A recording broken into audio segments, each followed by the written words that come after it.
Ladies and gentlemen, Keith from iRepair Autos. Today we're going to be doing a Mercedes ML series, but this is also true for the E-Class, C-Class, GLE. We're going to be doing a coolant reservoir replacement. These tend to go bad over time, and how they're molded together, there's a clear piece that sits underneath with a darker top, and it's kind of like machine molded. And especially on high mileage vehicles, they tend to seep right at that joint. And here's an example of one that's doing that, and I'm going to show you how to replace this piece. As always, that part is down in the description. Click on that, help support the channel. Get it cheaper than you could if you went to the dealership. Also, don't forget to share, like, and subscribe. So this is the new part, and see how it's molded? It's almost like it's some kind of sealant. Anyway, there's a connection point here. It's like a little L-shaped connection point. Underneath there's some rivets that will sit into position when placed. And up back there's a spot where there's going to be a bolt. Not to forget the sensor connection point. It's going to also use the original cover, so if you need a new cover, which you shouldn't, you'll have to order that. But anyway, this is the part. Here's a return fitting right there, and we're going to be putting this on. So underneath the vehicle, on the driver's side right here, is the coolant reservoir, and if you look carefully, you can see where it's seeping. That's how it typically fails.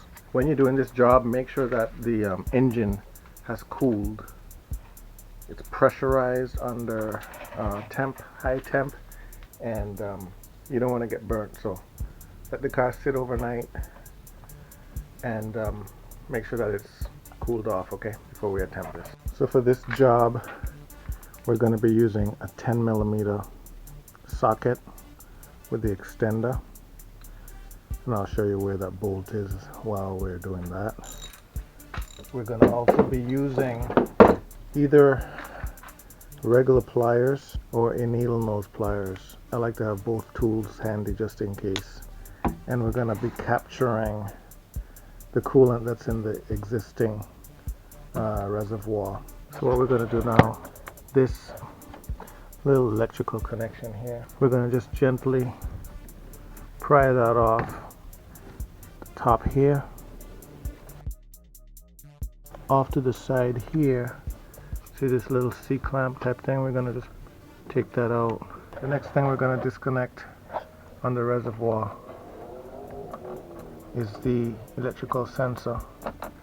Push it forward and then just slide that off. The bolt that's holding this whole thing together is right here, and that's 10mm.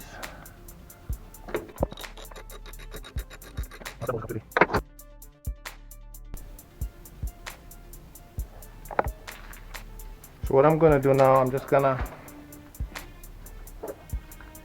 cover this back for now, keep this covered, and I'm going to just gently work those bottom grommets out.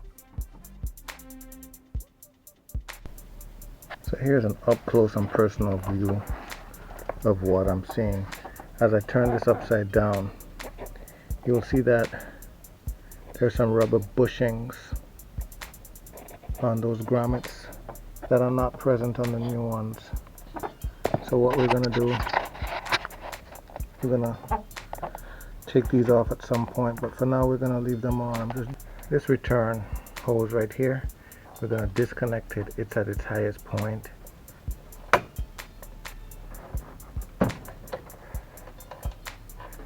And I'm going to attempt to capture some of this. Once we've drained as much as we can out from that spot, then the next option at this point to drain more of it out is by disconnecting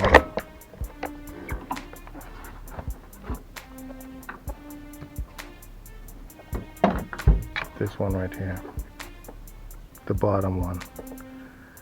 Okay, once we disconnect the bottom one, then we can bring the whole unit.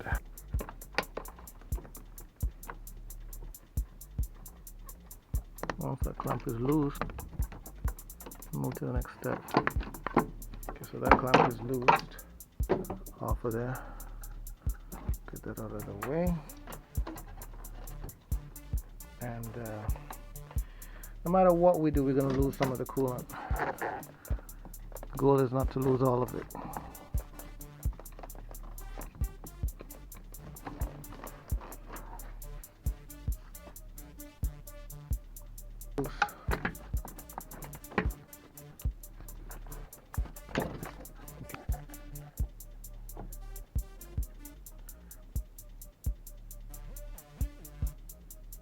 Alright, so we've drained all the contents out of the reservoir.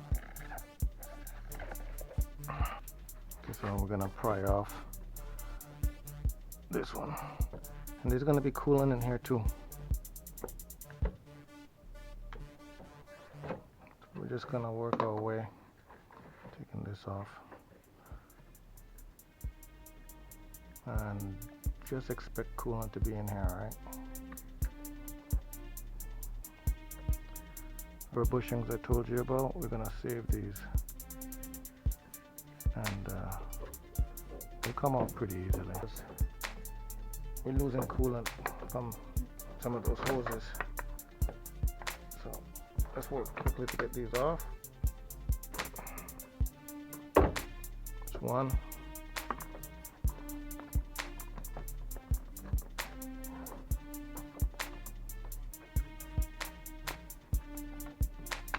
That's two. Put those on. First one on. Second one on. Now we're going to connect, not the top one like you would think, but the bottom hose. And we're going to connect. So we're going to connect the base just like we did when we were unconnecting it. Okay, we're going to push it on all the way on there. This hose that we have, put that on there. And with the small hose, and we're going to feed it right into here.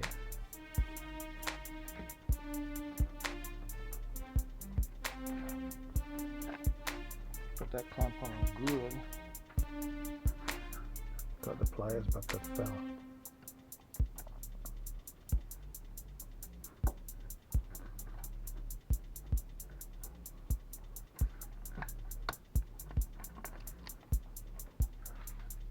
Okay, so that one's in place. Let's get the base.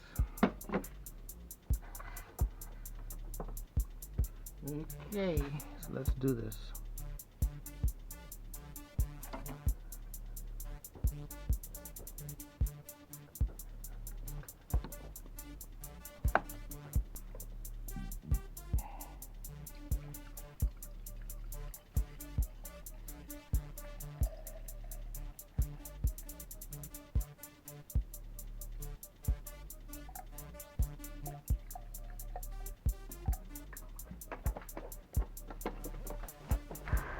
Now I know a lot of you are thinking, let's just throw this out. Big no, no, no, don't throw this out. I'm going to be showing you in a future video how to repair this part. So you don't want to throw this out. Stay tuned for the next video where I show you how to replace the seal right between here that went bad. Don't forget to share, like, and subscribe.